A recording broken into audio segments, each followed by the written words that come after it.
Hi viewers, Tamil சமையல் ஸ்டுடியோவில் சுவையான சில்லி சப்பாத்தி எப்படி பண்ணுறதுன்னு பார்க்கலாம். இப்போ நான் 4 சப்பாத்தி எடுத்திருக்கேன். இதை சின்ன சின்ன துண்டாக கட் பண்ணிக்கலாம். பாருங்கள், இந்த மாதிரி நல்லா சின்ன சின்ன துண்டாக கட் பண்ணிக்கோங்க. இப்போ சப்பாத்தி தயாராகிருச்சு. எப்படி பண்ணுறதுன்னு பார்க்கலாம். ஒரு பேனில் 4லிருந்து 5 டீஸ்பூன் அளவு ஆயில் சேர்த்துக்கோங்க. எண்ணெய் அதிகமாகவே சேர்த்துக்கோங்க, அப்படின்னா தான் சில்லி சப்பாத்தி நல்லாயிருக்கும். எண்ணெய் சூடான உடனே 1/2 டீஸ்பூன் கடுகு சேர்த்துக்கலாம். கடுகு வெடித்த உடனே கொஞ்சமாக கருவேப்பிலையில் சேர்த்துக்கலாம். இது கூடவே ஒரு பெரிய வெங்காயத்தை சின்ன சின்னதாக கட் பண்ணி சேர்த்துக்கலாம். வெங்காயம் நல்லா டேஸ்ட் கொடுக்கும். இப்போ இந்த வெங்காயத்தை நல்லா வதக்கிடலாம். இப்போ பாருங்கள், வெங்காயம் நல்லா வதங்கியிருக்கு.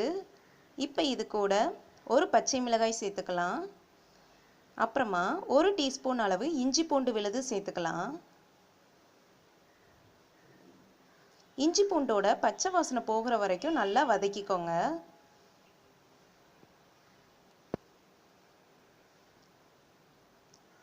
இப்போ இது கூட ஒரு தக்காளியை கட் பண்ணி சேர்த்துக்கலாம்.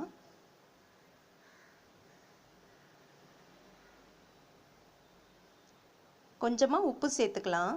சப்பாத்தியில் ஏற்கனவே நான் உப்பு சேர்த்தனால கொஞ்சமாக மட்டும் சேர்த்துருக்கேன்.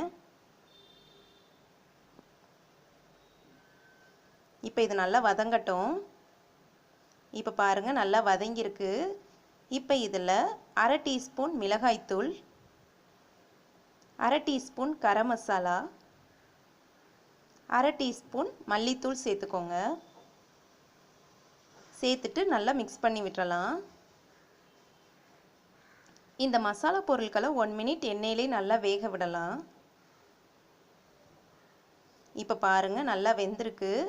இப்போ இது கூட 1 டீஸ்பூன் அளவு டொமேட்டோ சாஸ் சேர்த்துக்கலாம்.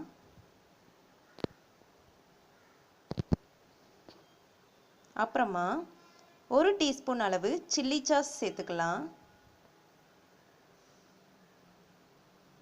1 டீஸ்பூன் அளவு சோயா சாஸ் எல்லாத்தையும் சேர்த்துட்டு நல்லா மிக்ஸ் பண்ணிக்கலாம். இப்போ இதில் நாம் கட் பண்ணி வச்சிருக்கிற சப்பாத்தியை சேர்த்துக்கலாம். சேர்த்துட்டு மசாலா பொருட்களோட இந்த சப்பாத்தியை நல்லா மிக்ஸ் பண்ணி விட்டுறலாம்.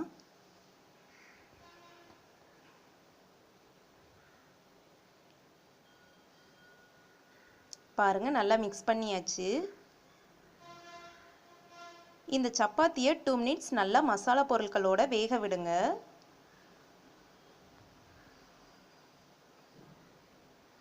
இப்போ பாருங்கள், சப்பாத்தி நல்லா அருமையாக வெந்திருக்கு. மசாலா பொருட்கள்லாம் நல்லா சேர்ந்து வந்திருக்கு. சுவையான சில்லி சப்பாத்தி தயாராகிருச்சு. ரொம்பவும் டேஸ்ட்டாக இருக்கும். கண்டிப்பாக நீங்கள் வீட்டில் ட்ரை பண்ணி பாருங்கள். குழந்தைகளுக்கெல்லாம் செஞ்சு கொடுங்க, விரும்பி சாப்பிடுவாங்க.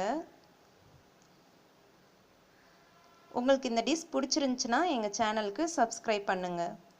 தேங்க்யூ.